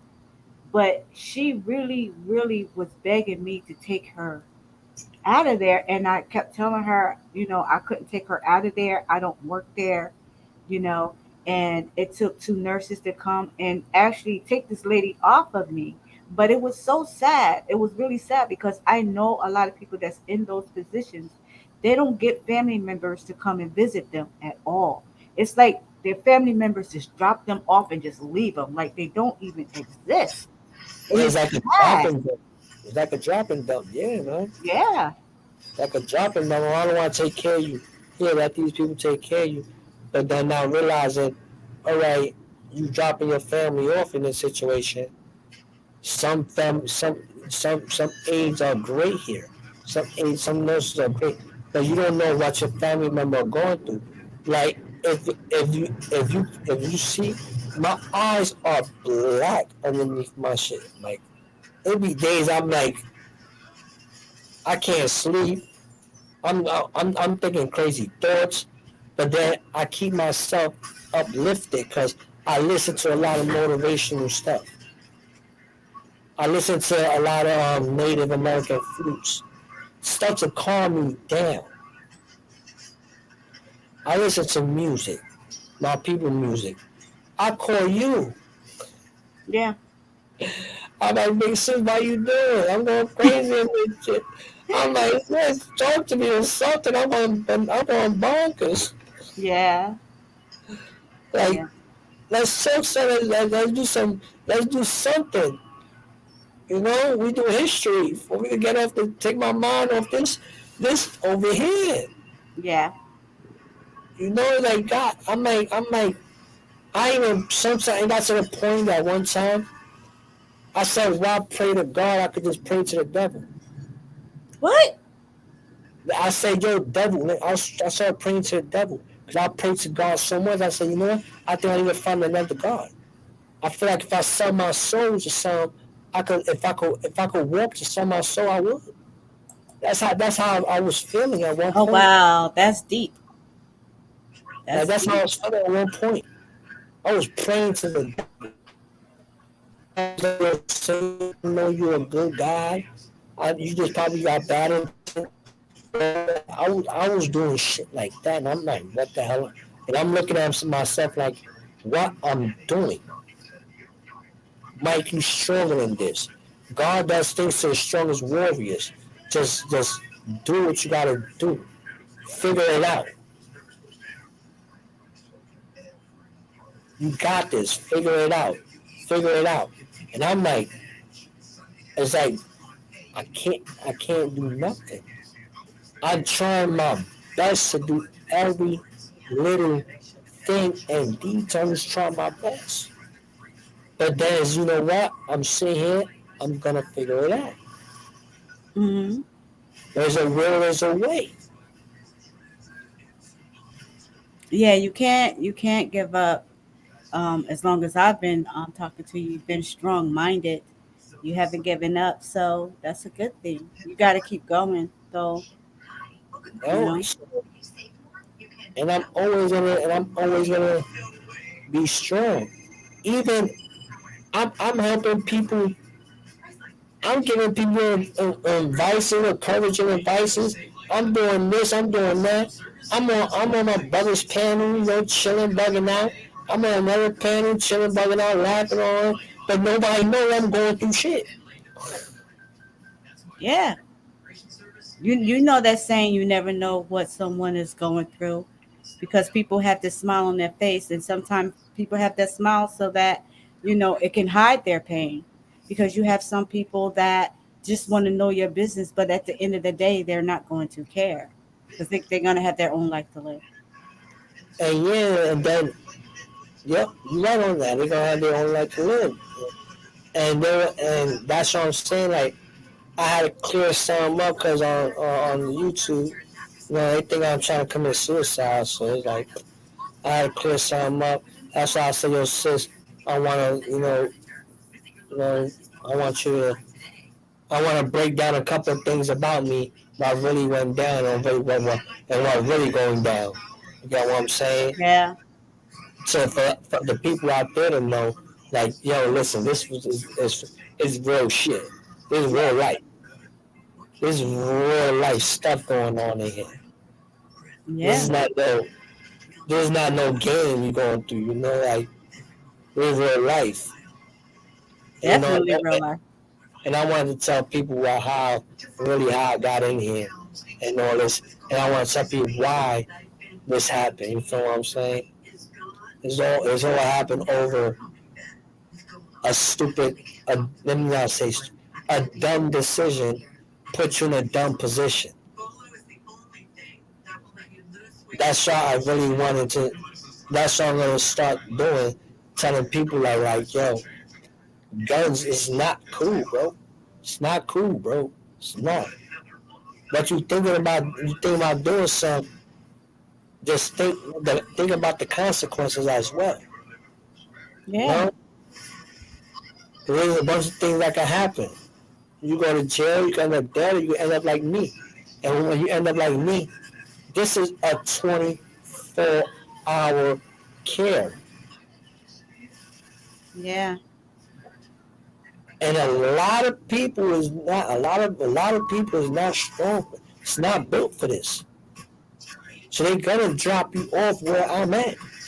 yeah. And and this is a different thing. This is a different type of. It's like you're in hell and you're in jail. It's like you're in jail. Mm-hmm. And this is the only place you best get no freedom. Like you get no freedom. Other places I could have got in my wheelchair, go outside for a couple of hours, and then come back in. Over here is you gotta go outside this unit, go outside this time for 30 minutes. You come in the building, you can't go back outside. Um, Sometimes you can't even leave your room because of the COVID, like because of the C word. I don't want to say because of the C word. Sometimes now that's also a case too. So a lot of things happen because of that really as well. You know, I could say about that, like, cause It could be other places doing the same damn thing. Mm-hmm. You know, I can go to another one and go to the same thing. But I'd rather go to another one with rehab so I can get rehab so my mind could be off what I'm going to go through. Yeah. Yeah. As long as I do therapy, I don't care about nothing else. But at the end of the day, I do care because it's like, damn, it's reflecting on my body. Mm-hmm. And it's stopping me from getting stronger and stronger. And they stopping me from getting stronger. Because I could be on my wheelchair working my arms out, working my upper body out.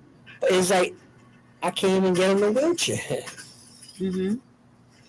And then to get in the wheelchair, and I want to, and when I get in a wheelchair, I go directly to the big boys and be like, yo, listen, let's start getting the ball rolling right now. Because I want to go. I want to go. They just start making more excuses and more excuses. Check this out. My sister, Four Black said, told me to tell you your story is powerful. Yeah, yeah, man. It's way more like I appreciate it though. This is why I want people to hear. You know, like check this out. Like my wife brought my son for Father's Day, right? And I didn't see my son in years. You know, because the situation that she got to go through, taking care of three boys. You know, I will never put nothing bad on her. She's doing her best. You know. So last time I took home my son, he was 8 months. She brought him down. He's 6 years old. Best time of my life ever. She saw how I was staying in here. It got her so mad that she couldn't take me out because she was on a plane. I don't have no idea none of that because my little brother lost all that. I'm trying to get all that stuff. You know, they don't want to help me heal none of that either. So I'm over here trying my best to do all this on my own with no money. I'm trying to find resources to do this because I'm only getting a punk ass $20 a month here. Mm-hmm. And to even get that, it's hard to even get my money sent to my wife, so she could at least pay for these things. You know, I've been waiting for like 3.5 months, 4 months, so they could just send my money that I got downstairs to my wife. Mm-hmm. Wow. That's how long I've been waiting. Mm-hmm. And when I do have the opportunity to get on the chair, I go to the office and you send the money. Oh, I'm gonna send it out. I'm gonna send that. They never do it. Never do it. And I'm like, say, I gotta leave. I gotta like this, and I'm in the woods. It's like I can't escape. I'm in the woods. If I was in like in places that I would have been, listen, brother, throw me in the back seat and I'll pay you when I get down there and everything. When I get my money, I'll give you some money, bro.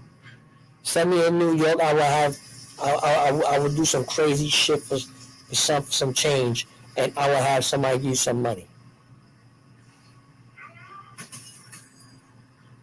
You know, and I'm like, yo, listen, you got cash app.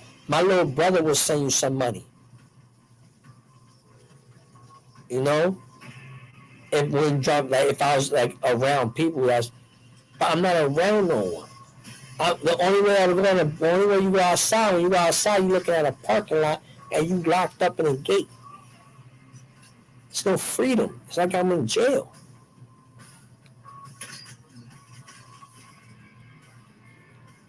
It's like I want to stay longer than 30 minutes outside. I want to get that vitamin D. You know, I want to enjoy the wind and stuff like that. You cannot enjoy that because my unit go outside 9:30, 10 o'clock in the morning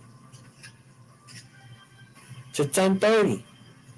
Who the hell is gonna get up 10 o'clock in the morning and go outside? Yeah. I want to go outside in the evening. I want to go outside early in the morning.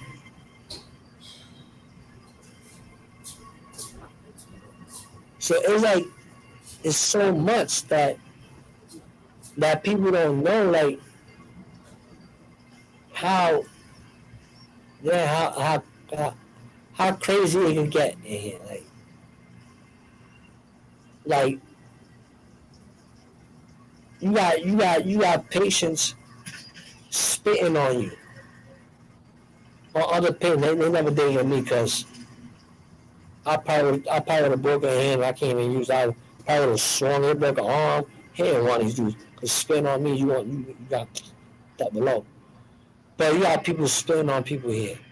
You got aides telling the patients because certain patients in here got this is also a brain injury facility as well. So a lot of people here got brain injuries. You got people here that's also they don't know what they saying out their mouth. They be like, yo, to black people, fuck you in there, f you nigga, and all this. They even curse at the white people. You crack her, and they you know what? Since they doing that, they just neglect them. They be, you know what? I'm not taking care of you because all you gonna do is curse at me, and I ain't got time for that. And they will just leave them there. I don't have roommates pass away, and they didn't even know the guy was dead till the next day. They didn't Wow, even check him. that's crazy. That's sad. Like I would be like, my roommate, he's a 4 risk. I even tell him, yo, I'm not a 4 risk.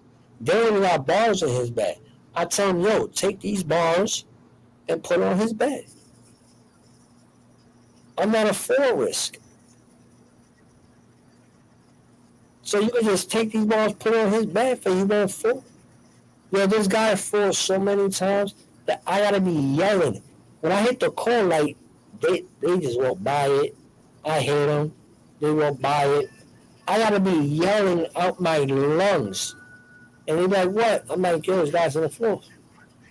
How long you been on the floor? How long the call light been on? Mm-hmm. The call light been on for a long time. That's how his eyes been on the floor. A long time. Sometimes he's bleeding and all this, all that. And it's like, and then when his family comes, because he got a sister that comes, they'll tell the whole story. A different story, like he's throwing himself off and all that. So what I'll do is I'll wait till he leaves. I'll be like, listen, he did not throw himself off. He fell. And I'm telling the family member, they don't care. They remember who is this? I'm like, yo, the big one, the skinny one, the short one, all of them. They'll look at him, they'll curse at him, and all this stuff. So you need to get on top of that. Okay, my sister, for Black, wants me to ask you, where's your family at? I got family in New York City, but like I said, some of them they so busy with their own little thing that they don't care. They wouldn't drive up here to come pick me up, and they like 3 hours, 4 hours away. So they That's don't why. care. That's why I say that's one of those things where people, you have family members or whatever, and you're in there, and they just don't come visit you like nothing. Nothing. People, you're non-existence. You Yeah, know. but if I was in the city, I got cousins that don't got car. See, I got. So I also can't say all my family members because a lot of my family members don't have cars, don't have nothing. They can't pick me up. They wish they could, but they can't. You know. But if I was close by and they like an hour away, like they take like a train or something, I wouldn't be going through that and all that stuff. I wouldn't be going through it. Trust me. My brothers, some of my brothers will not. I got a big family, so some of them won't let it go down. I got girl cousins that they've been wanting to see me, but they ain't got no cars. They got no nothing. Their mother ain't got no cars. Their mother want to come see me. So it's like, how they gonna come up here? They gonna take a train or bus. I bet then the process of me, I gotta have an ID. I gotta have all this to get on these things that I don't have. My sister for Black told me to tell you she was there 2 years ago, alone in the hospital for 2 weeks. Yeah, they. And, and let me ask you a question: how were they treating you in the hospital for those 2 weeks? You got good ones, you got bad ones. You know, Yeah. but there's way more bad ones than good. It's way more. There's always gonna be way more bad than good. I watch people cry. Like when I first got here, I was teaching a class. You know, everywhere I go, I always teach somebody. Like, don't worry about this. Just stay strong, be humble. Like here, listen to this type of music that will calm you down. Meditate and all this. I'll be doing all this. Okay, Sister Monique said that she used to visit some people on her day off. Wow. And Sister for Black said she was treated terrible.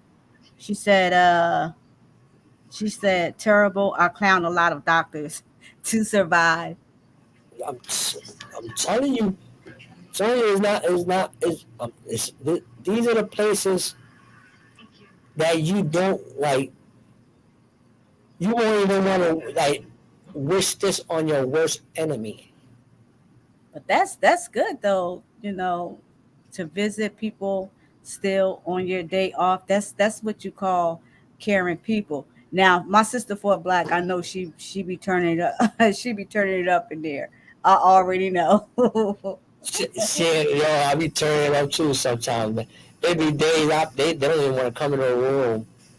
They be like, that boy, yo, you know what they tell the new aides when they start working here?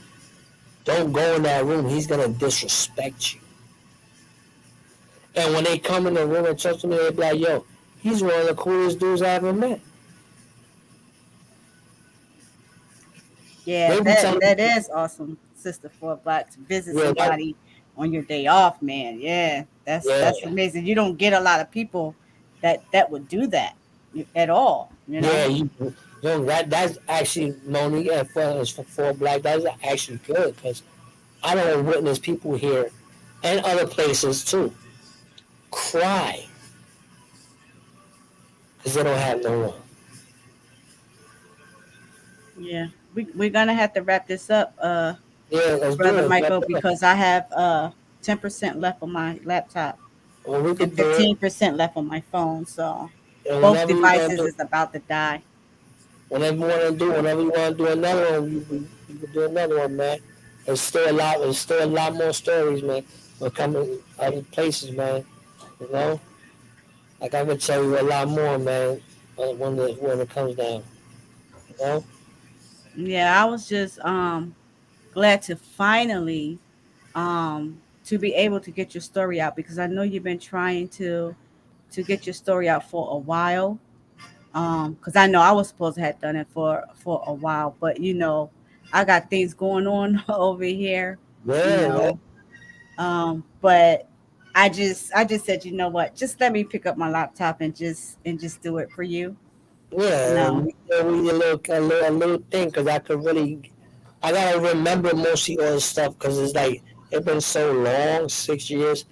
Now I forgot a lot of things, because I blow my mind and I don't want to think about that stuff no more. You get what I'm saying?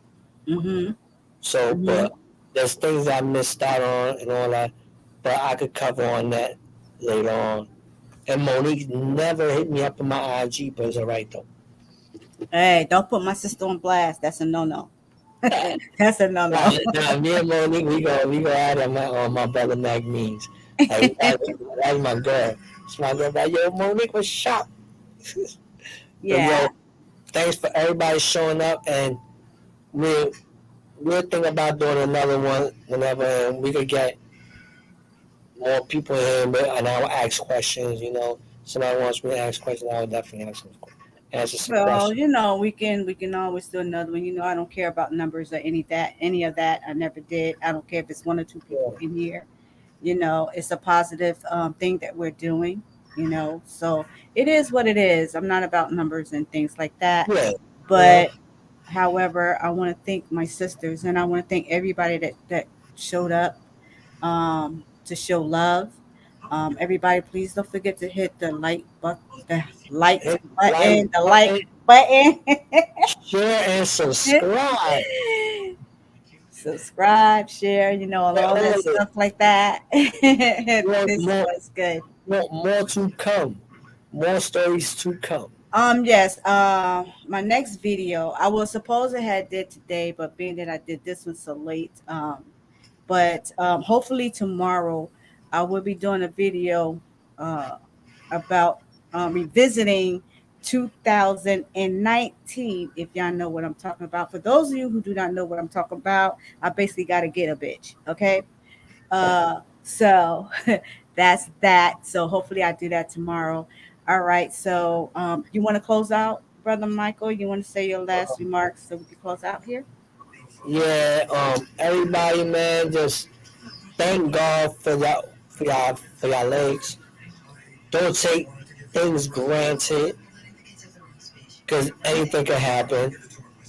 You know, appreciate life, enjoy life to the fullest. Don't let the little things bother y'all, man, because and then you can walk away from those type of things, man. And yeah, just Oh, I'm sorry, sorry. I didn't see your question, Sister Monique. I'm sorry. Um, she said I asked you what it was again, Mike. Put it in the chat, love.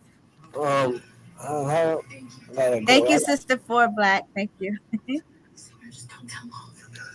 Yeah, and just live life and let me see how can just live life to the fullest, man. Because you only have one life to live. You only have one life to live. Wait, let me just do this real quick. You putting it in the chat? Yeah, I'm putting it in the chat. Okay. I hope it pops up. Yeah, I see it. All right. Like you only got one life to live, and just enjoy it. And if you got a family, man, that's going through this, man, like, and that's in his position, at least visit him and check up on him, make sure he's good. Even if you don't have the resources and the power to take him home and everything, but at least go and check on him. Once a week, check on, twice a week, it don't matter. Long as you have someone to check and it gotta go down, man. Just do it, man, because you never know, because you could be in that position yourself. So, That's right. Peace, love, Quentin. How you been, Quentin? Long time no see. and Mr. I hope Hope, all is good. yeah, we back, we here. And me and you, and man, it's gonna be more and more stories to come about the nursing home situation. Because, like I said, I'm gonna do a long one. It's gonna call the good, the bad, and the ugly, and I'm gonna let everybody know the good and the bad and the ugly. That's right. So That's right. I'm gonna let everybody know the ugly side. I'm gonna let you know the okay side, and then I'm gonna let you know the good side that you want to know. Like some of these people really do care. But That's you like I said, while I'm doing this nurse right now. I love Like, you too, Sister Monique. You already know, to infinity and beyond, always and forever, my sister. I love you, my sister For Black. You already know. Much love to you, girl. Um, and I'm gonna call you up. I can't call you tonight because my phone and stuff is going to die. But I'm gonna call you tomorrow, Sister For Black. There's a lot of your videos. Oh, everybody, subscribe to my Sister For Black. She does a lot of videos. She's on people's butts as well. that's Um, a thing. Tell her drop yes. a link. Tell her drop a link real quick. I subscribe. Um, could you put your link in the chat, Sister For Black? Private chat, that chat, whatever chat. I can subscribe. If she's on people's neck, I like to see that because I'm about to get on these people on YouTube neck too. You know what I Yeah, mean? she does. She's letting us Americans know. a lot of what Africa is trying to do to us Black Americans here, things like that. She has very good commentary. I have learned so much from her, and I still have videos that I have to catch up on. But yeah, subscribe to her. You're gonna like her material. She It's said, really "I good. wish I could." Yeah. She said, "I wish I could." I don't know, but yeah, yeah. Me and Big Sis, we been doing a lot of research on Afro Latinos. We're like, we trying to figure this thing out in this world right here. For real, Yeah. like we been finding out some crazy stuff. I'm like, oh Lord have mercy. Yeah. Everybody know I love history. History and math is my subject, so Yeah, you know. history is one of my subjects. And we're gonna one day we're gonna have an open plan talking about history. Shit. Yeah, yeah. We're gonna be breaking things down. Well, as everybody can see, I'm universal. There's nothing off the table for me. I talk about any and everything. If I got to get in somebody's ass, it's just what it is. Or if I got to talk about things that's positive, anything's going on in the world, that's just what it is. You know. All right, just Um, put a name in. but huh? Exactly. I'm sorry, sis. So, for black is just like that. Your name just like that for your YouTube. You too, Quentin. You too. Yeah, her name is her channel. What you see for Black All Righteous right. Reform. I'm That's I'm her I'm, channel. I'm definitely gonna look it up. All right, cool. I'll make sure Yeah, he look it up, Sister For Black. yeah. All She right, don't. we gotta go because I don't want my After that, devices to be cutting off on nobody. yo, Much love to everybody that showed up. Thank you so much for the love. love everybody. Peace. All right, Love. y'all. Peace. And we out. Yeah.